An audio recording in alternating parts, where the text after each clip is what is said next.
If you want to meet the best of the best version of you, you got to fucking move differently. What I'm about to share with you might sound ridiculous or excessive. This is the formula for creating extraordinarily elite levels of health. When you do understand those needs and you do know how to listen to your body, you know how to respond and to meet its needs, your body will show up for you big. 96% of our population has a metabolic dysfunction or condition. You're not going to be able to go with the flow. You don't want to go with the flow. Trust me. I had a panic attack in the Uber by myself, silently. Hi, everyone. Welcome to another episode of the Becoming Her podcast. I am your show host, Leslie Jackson. My health goals have significantly evolved over the years. I essentially went from really just wanting to feel like myself again to wanting to fuck around and find out, like, how good can I feel? How good can I look? How far can I push it from a mental and physical resilience and performance perspective with my health? But I would be lying to you if I said that, I recovered in 2017, 2018, and that everything has just been up and to the right from there. Most people's healing journeys are not always linear. I want to share with you another kind of like reality check moment along my Becoming Her journey that I'm yet again thankful for. I have found that every reality check that I've received around my health over the years has really forced me and disrupted my patterns and catapulted me into a new desire of quality of life. It's really easy to take your health for granted until you get that reality check that it can be taken away. And like nothing in your life will matter when your health is not in check. So I shared with you all, my journey of how I became a nutritionist and a functional nutritionist and an integrative health practitioner. But I left out the part of the story that I, for about 10 years, was also juggling a career in the real estate property management industry. I came up on like the property management side, and then I switched over to working for a technology company. Essentially was in a sales role for about 7 to 8 years full time, in addition to my nutrition work. And in that sales role, I was a regional sales rep to a national sales rep, worked into becoming a vice president of sales. But, my career in that field really did not take off until I adopted a diet and a lifestyle and a way of living that was very, very different than what I was surrounded by in the culture of that industry. Let me tell you about the day that I realized that something needed to change. So if you're familiar with like national sales, you probably know that in those types of roles, you're traveling the country a lot. I was traveling probably 3, sometimes 4 weeks out of the month. Traveling and keeping up with your health is another layer of complexities. When you are in sales, it's a lot of entertaining. It's a lot of going out to eat. It's a whole kind of like culture that you drop into. And for me, it had, years and years had passed of me like kind of upholding that way of operating in that career until one day, I will never forget, I was on the way to the airport and I was heading to Vegas for a conference, and I had a panic attack in the Uber by myself, silently. The Uber driver, I don't think, knew that I was having a panic attack, but inside of my body was like, bitch, slow down. My body rejected that trip so hard. This was the first time I'd ever done this before, but we were halfway to the airport. Mind you, this is like an hour-long trip when we were in New York City. And I told the Uber, I said, listen, I need you to turn around and take me home. I cannot go to the airport. I canceled that trip and I went home and I slept for 16 hours. I also ordered an IV drip to come to our apartment out in Brooklyn when we were living there to just try to support my body in any way, shape, or form.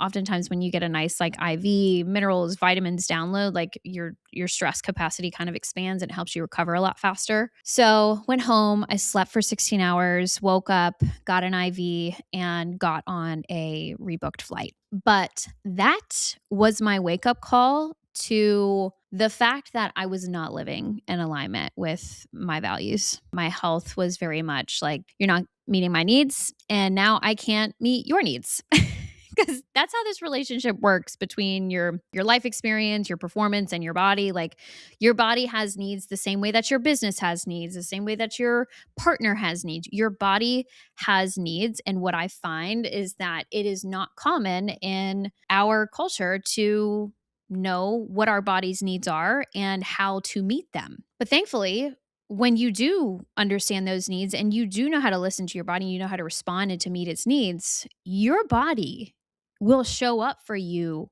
big. Now, what I had to realize in that moment was that I had to stop normalizing how I was moving in the same way that most people surrounding me were normalizing the way that they were managing their life. When I think back to that time when I was looking around at like the people that were excelling and the people that were keeping up with the demands of that career, there were some ways of managing an imbalanced diet and lifestyle that I was not on board with. I knew a lot of people in the sales space, like they'll do Adderall, they'll do cocaine, they'll do, like they'll take all the medications in order to like shut their body up and be able to show up to numb through their body screaming at them. And because of my experience in 2017 and, all of those years on Adderall and my very poor experience in recovery in Western medicine, I was like, I'm not going to my doctor to try and figure out this burnout situation, the panic attack and the anxiety and all those things. I'm not going to my doctor to figure this out. And I'm not taking a medication to shut this up. I'm actually going to listen.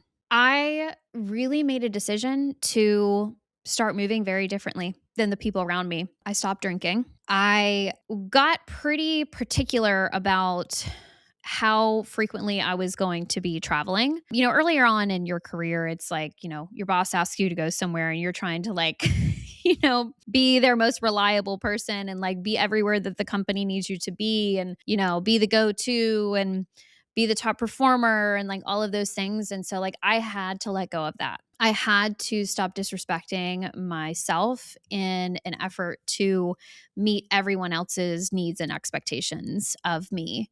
So I had to stop drinking. I had to, get comfortable with disappointing people if that meant that like I can't be traveling 3 to 4 weeks out of the month. And I also stopped entertaining clients until like midnight, like the late night dinners and like the hosting and like all of those things. I was just like, this ain't me. This is not me.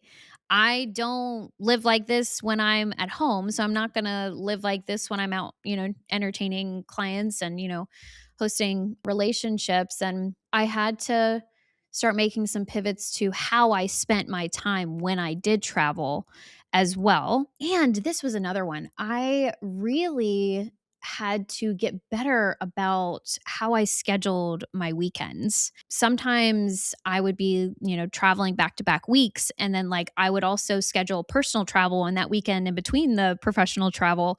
And I'm like, I'm not gonna be home for like 2 fucking weeks. And I'm going to like absolutely explode because I'm the type of person where like I need some rest, I need some downtime, I need some alone time to like reboot and come back and be grounded and balanced and energized. I also got, particular about how I would schedule my weeks and my weekends. If I saw that I was traveling a ton for 2 weeks, I would deliberately not like host guests or travel on that weekend. I would just schedule a restorative weekend with my husband, So those are a few pivots that I needed to make. But also, what was really interesting was that once I started to make those pivots, my performance, even from like a sales and like numbers perspective, like quadrupled. And I became like one of the top sales reps in the entire company. And then I started getting promotions. And then I started, like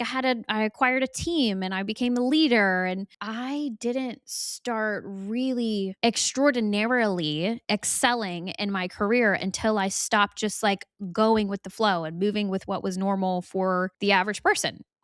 So with that said, I want you to know what your body's needs are and how to fulfill those needs in an effort to experience top tier health. Because if we're here just to feel fine and just regular and average, like we're probably not going to have a lot in common. I'm very competitive. I, again, want to be the best of the best. I want to see how good it can get. And I want you to know what it actually takes to stand out and to really see what you're made of and what your mind and your body is capable of when its needs are met. So, if you have like pen and paper around somewhere, like grab pen and paper. I'm about to put y'all on game. This is the formula for creating extraordinarily elite levels of health. Now, what I'm about to share with you might sound ridiculous or excessive to someone that doesn't have the desire to meet elite level health. So I acknowledge that. And that's all I have to say on that. But I'm about to put y'all on game. So this is the formula, and I'll give you a couple things to focus on at the end. Now, in order to create top tier health, I don't care if you are a male, a female, this is what the human body requires. The human body requires a minimum of 7 hours of sleep at night. 5 hours doesn't cut it. 6 hours does not cut it, especially not on a consistent basis. Before we talk about anything else, literally, sleep is king. There is nothing that can replace the role that sleep plays in your recovery, in your detoxification, in your executive functioning, in your mental resilience, in your stress capacity. Sleep is paramount, and you need a minimum of 7 hours every single night. 8 hours, wonderful. 9 hours, wonderful. There's a fluctuation, based on body type and also activity level and also seasonality. But baseline, a safe number to align with is 7 hours. So we must protect our sleep. Now, second is hydration. Your body's everyday hydration needs the calculation is take half of your body weight in ounces of water, and that is how many ounces of water that your body needs every day. And if you really want to support your adrenals and reduce the chances of burnout and also to expand your stress capacity and stress resilience, electrolytes are going to be major. Think of electrolytes as like adrenal food. So your adrenals are what produces your adrenaline and your cortisol. And in order for your body to just basically have the resources that it needs to produce enough cortisol and to produce enough adrenaline to support a high stress life, your body needs more resources. And something to like clock is if you are living a high stress life, which most, competitive high performance people are, you go through more resources than the average person.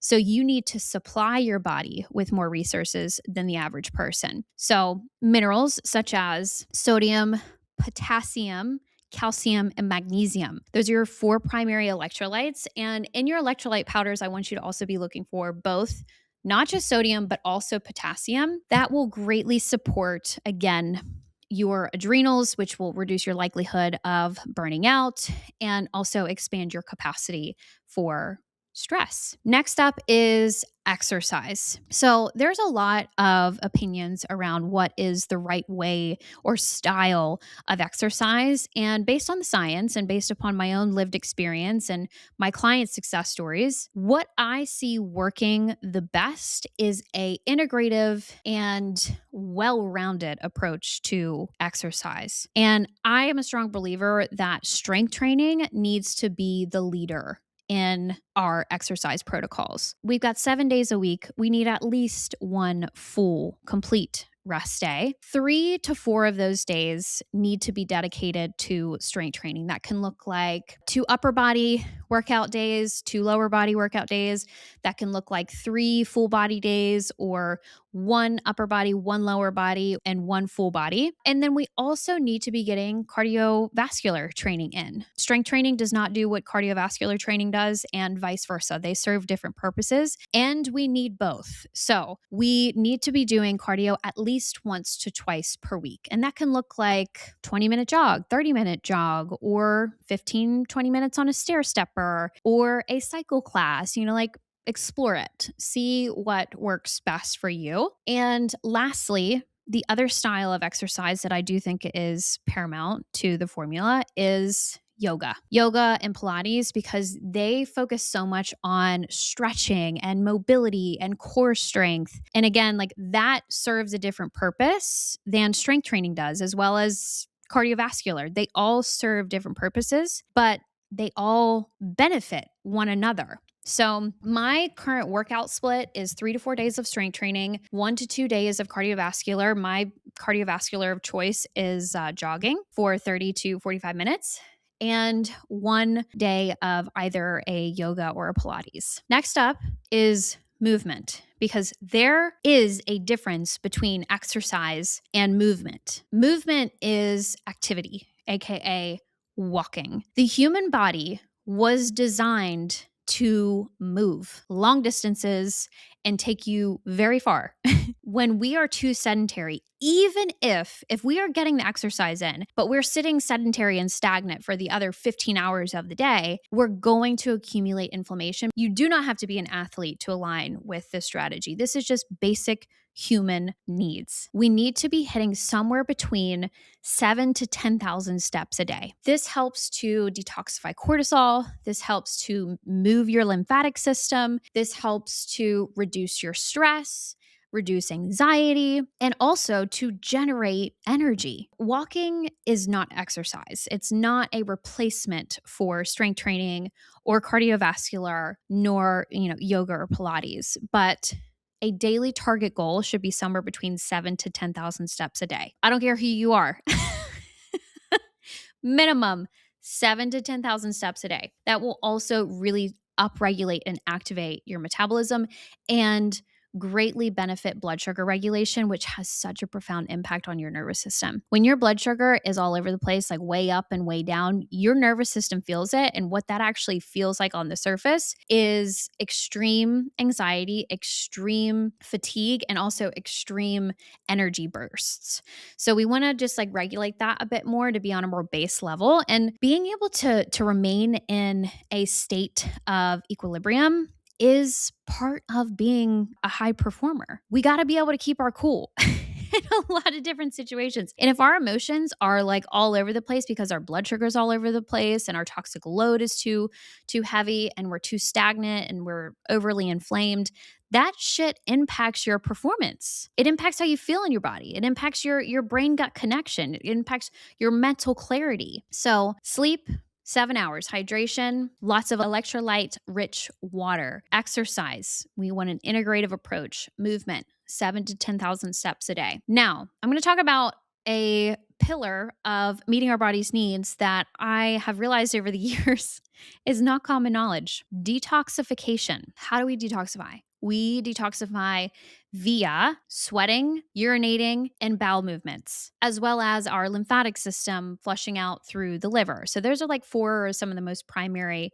ways that the body detoxifies. And I don't stress too much today about living a 100% toxin-free lifestyle. I try to do the best that I can, and then I maintain my detoxification system and really try to put it in a position to step up and do its job, because the human body wasn't designed to not be exposed to any toxins. That's just not reality, even now that we are in a modern society. The body was designed, though, to be able to detoxify itself. Like, it's designed for that. Now, when it comes to meeting our body's detoxification needs, we must be having a minimum of 2 bowel movements per day. So if you're having 2 bowel movements per day, that means that your digestive system is on par. If you're having 1 bowel movement a day, that would be equivalent to mild constipation. And if you're having anything less than 1 bowel movement per day, that would be anywhere from intermediate to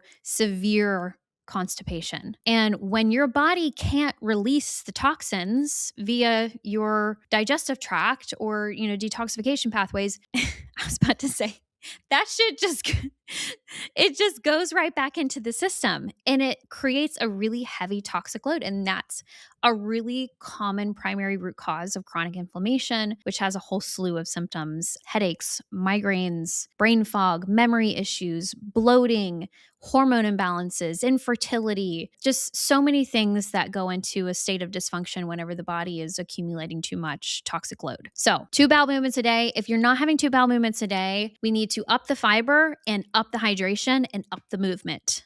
Okay. Next, under the detoxification is sweating. So it is wonderful to sweat through your pores. That's a great, really impactful way to create an exit route for your toxic load. So ideally, if you have access to it, I totally support doing the sauna 2 to 3 times a week if you have access. And also when you do, your cardiovascular, you probably will get like a nice sweat on. But those are 2 of the most primary ways to detoxify the system. Now, next up is nutrition. So we're going to keep this super simple. Now, what my goals are for you are to every day focus on what you need the most of to meet your body's needs, rather than focusing on all the things that you're not supposed to have and the least amount of and da. No, we are focusing on what we need in mega abundance, which is produce. We need a minimum of 5 to 6 cups of vegetables primarily and fruit a day. We need about 100 grams of protein per day. And that does acknowledge the plant protein that you get from your vegetables, but also you can get a dense serving of protein from an animal-based or, seafood-based protein source. And that is our goals. That is our goals. We need to hydrate and we need to eat lots of fiber, lots of vegetables. Vegetables, aside from just like starches like rices and things like that, they have carbohydrates. So 5 to 6 cups of vegetables and fruit and 100 grams of protein per day. And tell me how much more satisfied you feel whenever you actually start eating that many vegetables and real whole food.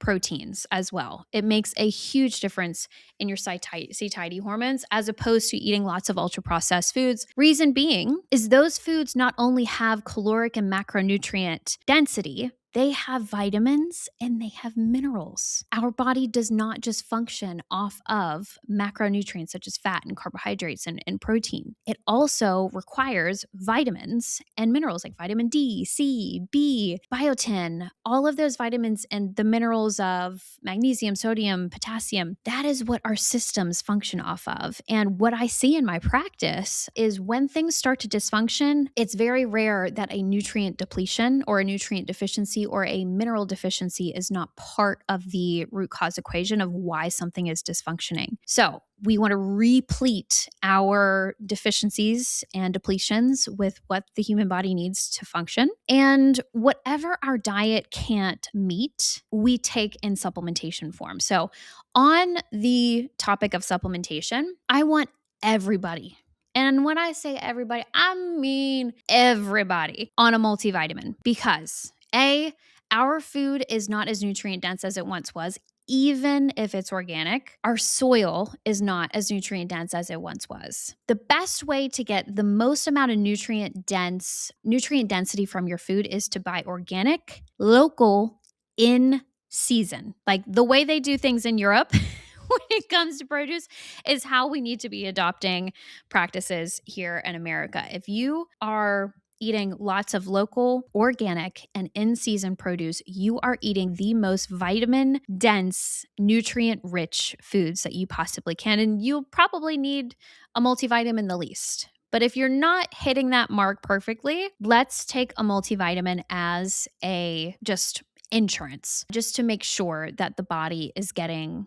the resources that it needs. Now, the other two really common nutrient deficiencies that I see in my practice are omega-3s and vitamin D and C, and also vitamin Bs. But B vitamins are usually pretty dense in any multivitamin. So omega-3s are so pertinent because we are not eating anywhere near as much seafood as humans have historically. And most omega-3s come from seafood like salmon and sardines and anchovies and things like that. And it's very rare for me to meet someone that's having the amount of omega-3 rich seafood in their diet, like which is around 4 to 5 times a week, that we need to not be omega-3 deficient. And one of the most prominent root causes of women with painful periods and chronic inflammation is that they are over rich in omega-6 fatty acids and extremely deficient in omega-3 fatty acids. And you need both, but in a balanced inflammatory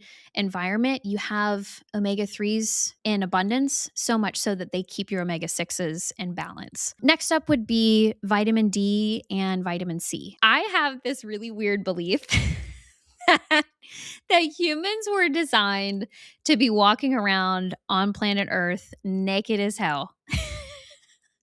Outside in sunshine all the time. And the reason being is because I'm looking at labs all day, every day. And it is so rare for me to come across a lab where we don't have a pretty severe vitamin D deficiency. And I'm talking about like most people are severely vitamin D deficient, not just a little bit, like severely. So I'm like, okay, getting a little sunshine on our face is just like obviously clearly not enough. Like we need a lot more sun exposure. Like there's no more potent way to get exposure to vitamin D as possible than from the sun. And also vitamin C. Vitamin C is such an antioxidant, it's anti-inflammatory, and it's one of the vitamins that flushes out of the system and doesn't store as reserves like a lot of other vitamins. Like it has a 6-hour half-life in the body. So re-resourcing our body with vitamin C is really important on a daily basis. So I don't like to provide supplement recommendations as a generalization because I do find that everyone really has their own needs, their own tailored approach to supplements. And I do that with labs. But when it comes to just overall what I see that's pretty pertinent and relevant to everyone's health scenarios, everyone needs to be taking a multivitamin just to cover foundational basis, omega-3s and vitamin C and vitamin D. Those are supplements I take every day, that my husband takes every day, and that we will be taking every day for the rest of our life. Because we like to take a proactive approach, and we both have really high expectations for ourselves and require a lot of output from our brain and from our body on an everyday basis. So because of that fact, we supply our body with more resources than the average person. So last note, we talked so much about what we need to focus on doing more of and taking more of, consuming more of. Now, what is a non-negotiable if you truly want the top 1% of health? No alcohol, no excessive chronic intake of added sugars, and no ultra processed foods. So like fast foods and all, no, it doesn't belong in the system. Like your inflammatory response ignites like crazy for 2 to 3 days after putting in some ultra processed junk inflammatory food into the system. It's not fucking worth it. Okay. So I don't make the rules. Don't make the messenger. But that's the fucking formula. And lastly, I want to say something that's going to have the most profound impact on your ability to actualize this diet and lifestyle is to put yourself around people that don't think living like this is weird. Because you have to clock that the average American, like 96% of our population, has a metabolic dysfunction or condition. If we want to be in that top 4 to 1%, we have to move differently than the average person. We have to resource our body differently than the average person. And go ahead and like lean into the fact that the way that you move and the way that you protect your sleep, that you prioritize, cooking your own meals and sourcing quality food and getting your steps in and getting your exercise in, it's not going to make sense to a lot of people. And you got to let go of that shit. A, you got to let go of that.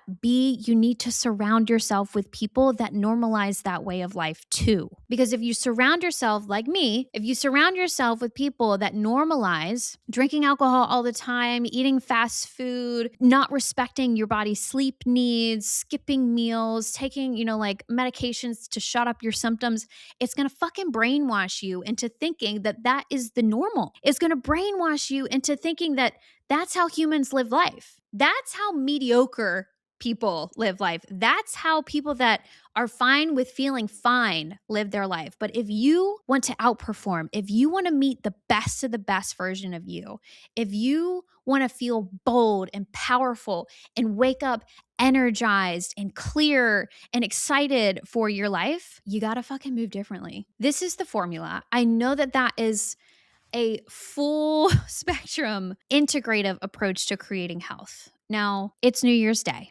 If you're listening to this on the day that this episode dropped, we want to facilitate a new way of living, a new way of nourishing. We want to evolve our relationship to ourselves and how we live. And that's just not going to flip, 180 overnight. What I want you to do is to take these few categories: sleep, hydration, exercise, movement, detoxification, nutrition, and supplementation. That's 7 different categories. I want you to identify which category you're the weakest in. Maybe in the nutrition category, maybe you're not getting anywhere near 5 to 6 cups of vegetables a day. Okay, lock in on getting 5 to 6 cups of vegetables a day for the next 30 days, minimum next 2 to 3 weeks. And then identify which category you're the next weakest in. Next month, zero in and focus on that. Build, build, build. The way of eating and the habits that you live in every single day are programming that has existed in your life for decades. So to expect that just like overnight it's just going to flip upside down is not realistic. It's just not realistic. So I want you to bang through these categories and pay attention to how much better you feel when you do those things so that you can seal in that new habit with positive reinforcement that there is reward for going against the tide and going against the grain of the standard American diet, the standard American way of living. There are mega rewards for that. It is worth it. It is the best work you will ever do for your quality of life and everyone around you. So, elite executive functioning, elite level energy, a snatched physique, being and feeling extremely confident, it requires holding your lifestyle, nutrition standards, and way of life to a standard that most people will not understand. This means that more than 95% of the population is not going to be moving and nourishing in the way that you do. So don't be expecting to go with the flow of the general public. You're not going to be able to go with the flow. You don't want to go with the flow. Trust me. If you want to find out what you're really capable of, how good life can get, how good you can feel in your body, stop wanting to go with the flow and create your own path. Now, you're going to be eating differently. You're going to be prioritizing your sleep, your hydration, your exercise differently, and your overall approach to health is going to be different. You are not the type of person that is going to depend on your doctor to create your health.